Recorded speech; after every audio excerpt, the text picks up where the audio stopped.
YouTube, what's going on? Happy Thursday. I picked up tonight a small assortment of GreenLight cars, all-terrain, Series 6. And this one is a complete and utter disaster. There were 3 of these to choose from.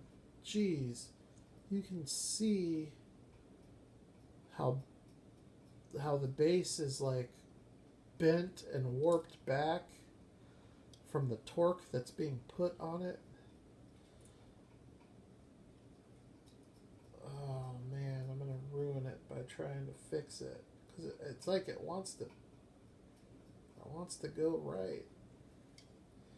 It wants to be fixed, but that bumper's gonna come off. I don't know. It's a shame because it's a cool truck, but all 3 of them were like this, and this was the least amount of slope of all 3 of them. So you can imagine how awful the other 2 were.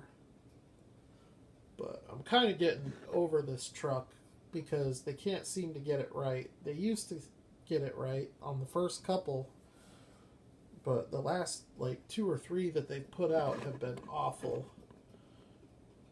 It's really starting to irritate me. I like the colorway. I like that they're flat colors. I just can't stand that their quality control sucks.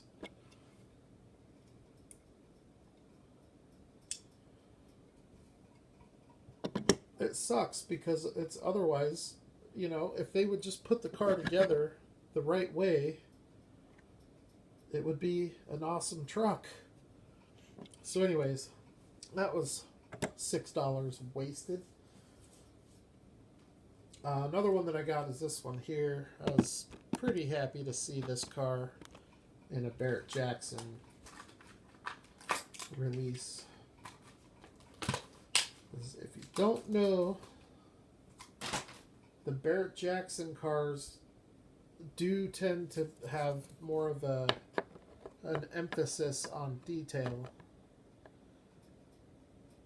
Look at that car. That car looks like a digital rendering, but that is an actual photo of the car that did sell at Barrett-Jackson's.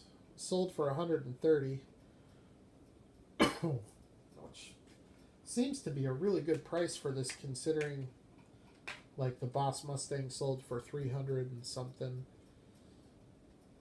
This thing is awesome. It's a nice low number 640. Let you all take a look at that. Probably the nicest second gen Camaro tooling out there in this scale. Obviously, if Auto World were to do it, then this would become the second nicest, kind of like the Trans Am. But it's a nice tooling. Some of the releases aren't so great. The Lost one was okay. The white muscle was okay. A couple of the road racers were pretty cool. But this one, to me, hands down, is the nicest that they've put out. It's a really cool gray color. Black rally stripes. I mean, it really is a nice looking car. Nice wheels. They definitely did a better job on these wheels than M2 did. M2 butchered them.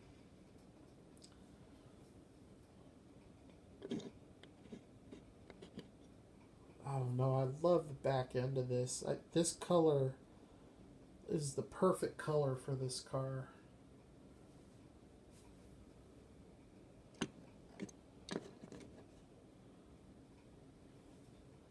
Trying to find the right angle here. I don't think that that's it.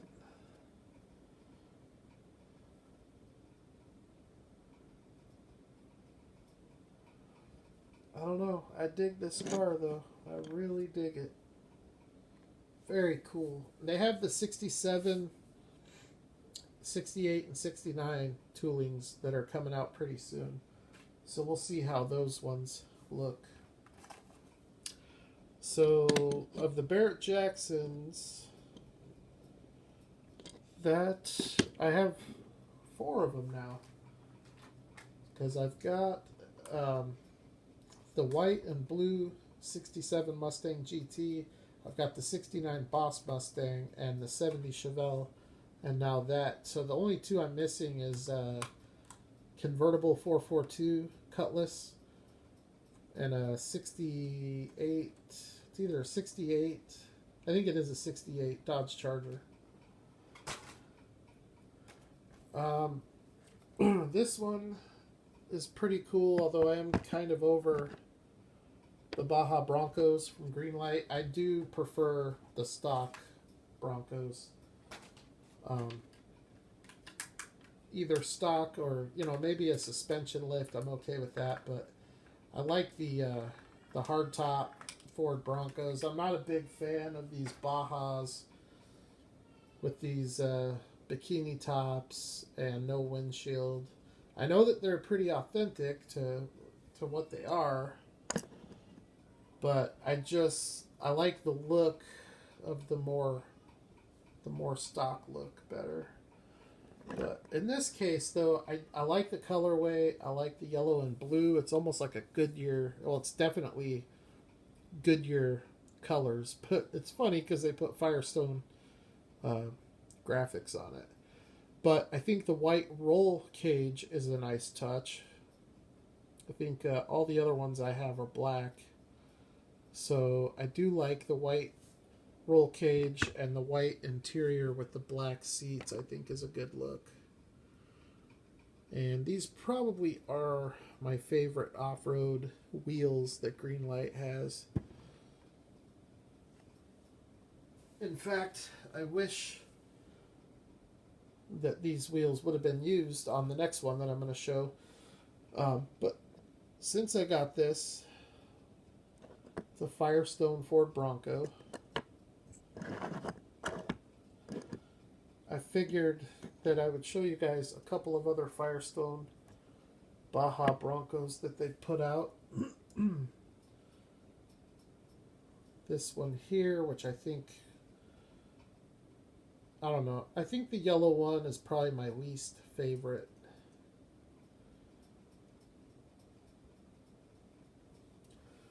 I like the white and red. I think that's sharp looking. Has the same wheels. And then the other one to come out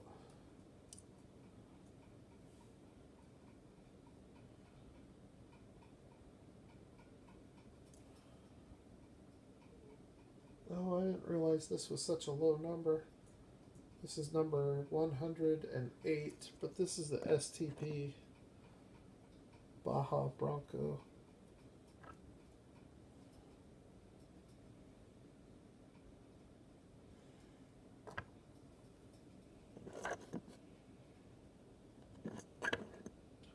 So, I don't know. What do you guys think?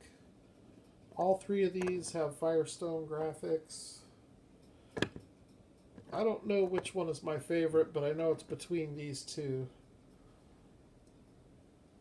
I do like all 3 of them, though.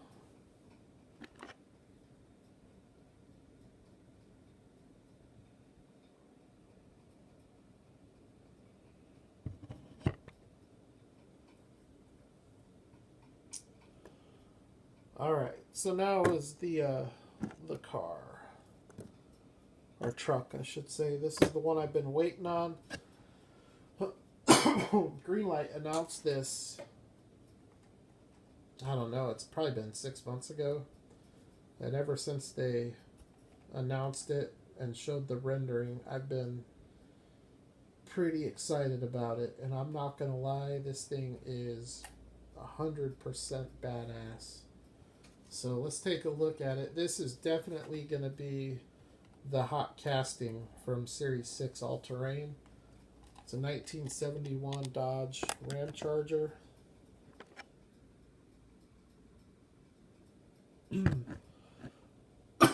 Also appears to have the Baja racing livery,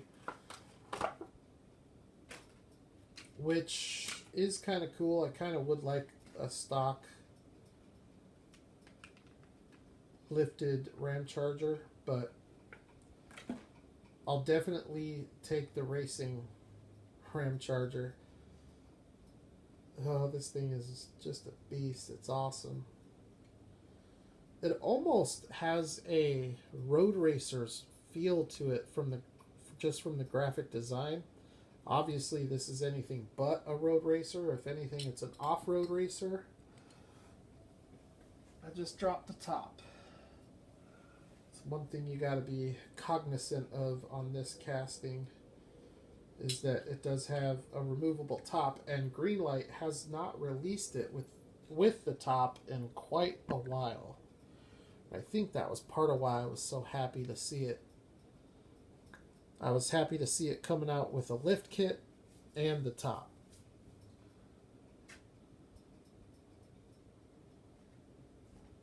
So that thing is just badass. I love this thing. Custom bumper on the front. All of the awesome details on the front end of this. This is probably one of the harder front ends to get the detail right on from GreenLight, as far as the grills go. And I'm not sure if they paint it or if they just run a tampo across it or what. I don't know. But there is a good amount of graphics on the side too.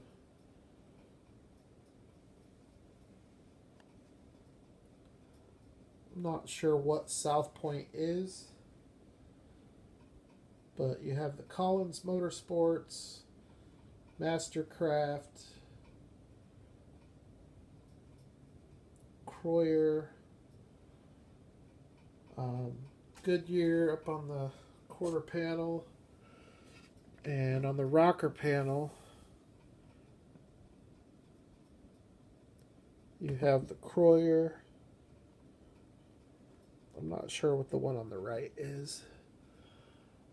But anyways, the graphics are sweet. It is an awesome looking Dodge Ramcharger. You've got the number there on the side glass. You also have the number up on the windshield. Number 21. And the top on these comes off. It really just sets on there. It's not like the Jeep where it kind of snaps in a little bit. It really just sets on top, so it doesn't take much to take the top off, and then you have this awesome looking thing. I mean, come on, that thing is just killer. That looks so badass. I love it.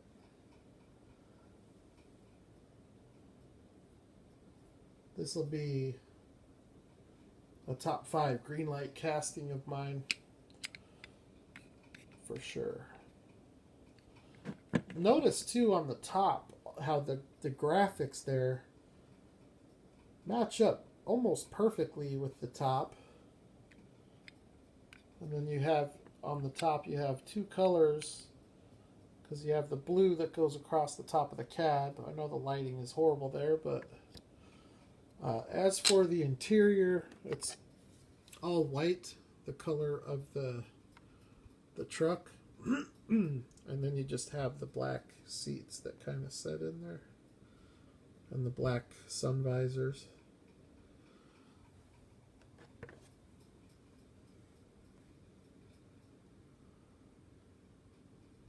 Manual transmission. There's some pretty cool detail in there.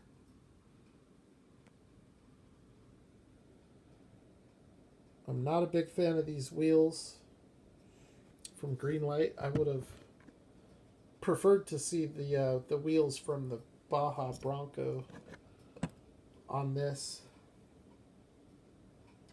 And just to show you guys how much I think of this casting, it's one of the few GreenLight cars that I got 2 of, and I will keep 1 mint in the package.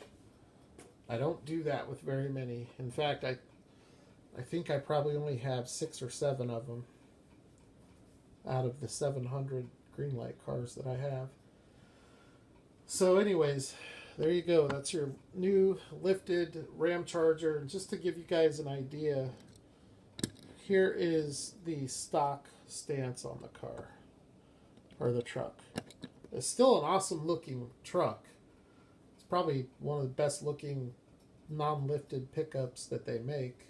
Or I shouldn't say pickup, it's one of the best looking non-lifted 4x4s that they make. But you can see how much nicer it is lifted. Another cool thing about these trucks, see, the red one was all-terrain. It was either Series 1 or 2, and it came just as you see it. There was no top. But you notice that, you know, one of the differences is that this one has the roll bar. This one does not. That might be a cost-cutting measure or a trade-off for getting the roof. But, because you would think that, you know, an off-road racer would have a roll cage, you would think. But one cool thing about these tops,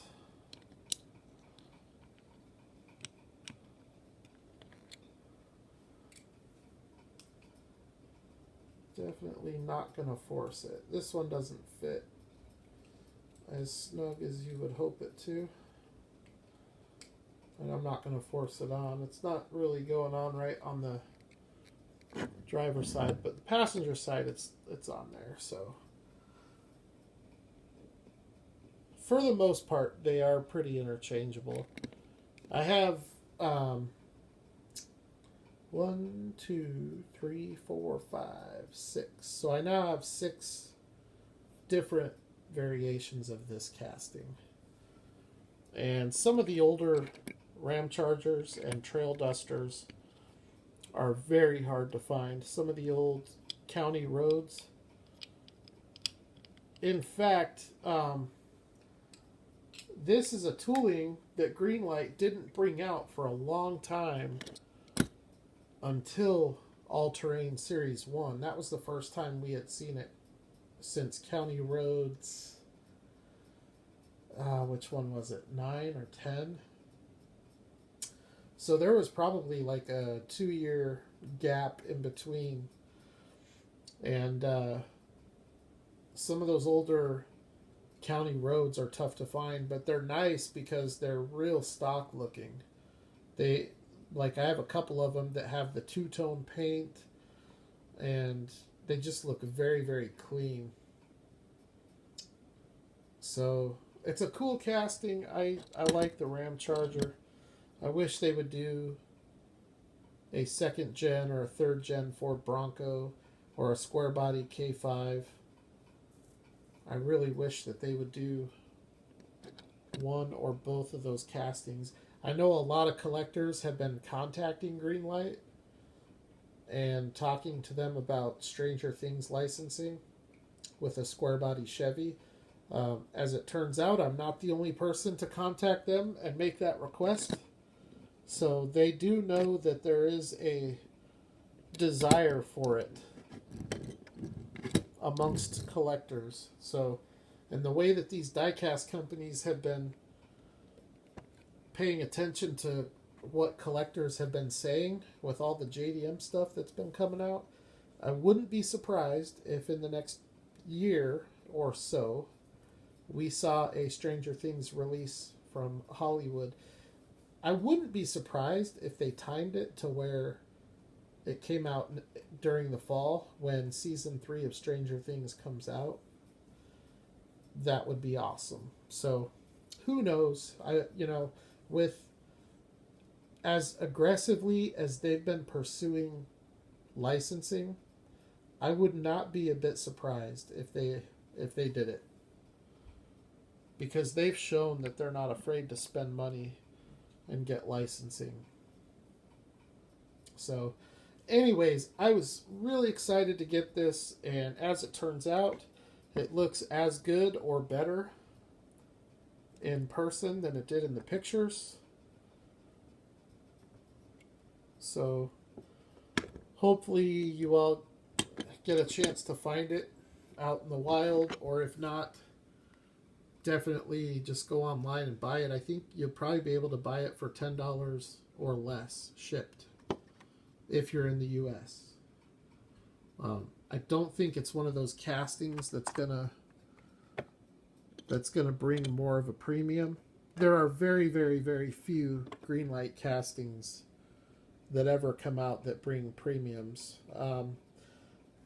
Even the Nissans didn't do that. You can get those for under $10 shipped. So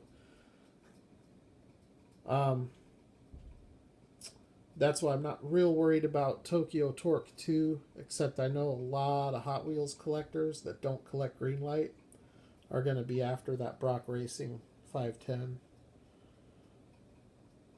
But yeah, that's one nice thing about GreenLight is when they come out and they're brand new, you can pretty much buy it for $10 or less online. Right now you can get the A-Team van, pretty much anything that's been released in the last year that wasn't an exclusive release, you can find for a really good price. And hopefully GreenLight gets their crap together with that truck. They need to fix that problem before they put it out anymore. Just put it on the shelf.